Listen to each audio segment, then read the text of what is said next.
पुराने शहर में एक और चोरी का वाकया पेश आया। तफसीलात के मुताबिक चंद्रनगुट्टे के इलाके मुमताज बाग कॉलोनी के एक मकान में से 3 तोले सोना, एक सेलफोन और दीगर कीमती साजो सामान की चोरी हुई। चोरी उस वक्त पेश आई जब घर के तमाम अफराद दवाखाना गए हुए थे कि इस बीच इनके मकान में से चोरी का वाकया पेश आया। जैसे ही इस वाक़े की इत्तला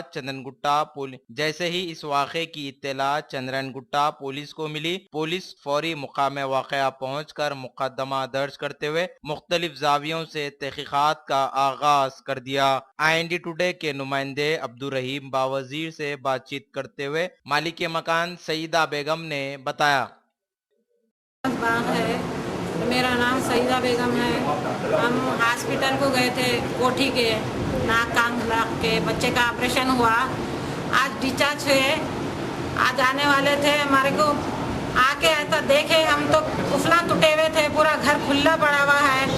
घर में बोलते सब पूरा टीवी, सैमसंग टीवी थी दीवार की, और DVD थी, और बोलते अलमारी में 3 तोले सोना था, निकलीस बालियाँ, 2 अंगूठियाँ और 3 सिलेंडर और अवन और फोन था। कितने दिन पहले गए आप हॉस्पिटल को? मैं ऑपरेशन जुम्मे को हुआ, मैं हफ्ते को गई। फिर कब आए आप? मैं अभी आई। अभी आके देखे तो ये सब पूरा खुला पड़ा हुआ। उनकी बेटी आई थी। पुलिस को इत्तला करे, पुलिस आई भी है। बस अच्छी कार्रवाई करना, हमारा जो भी सामान गया वो हमारा सामान दिला देना। बहुत परेशान है हम हॉस्पिटल में थे, बहुत परेशान है। हम आके देखे तो बहुत परेशान है।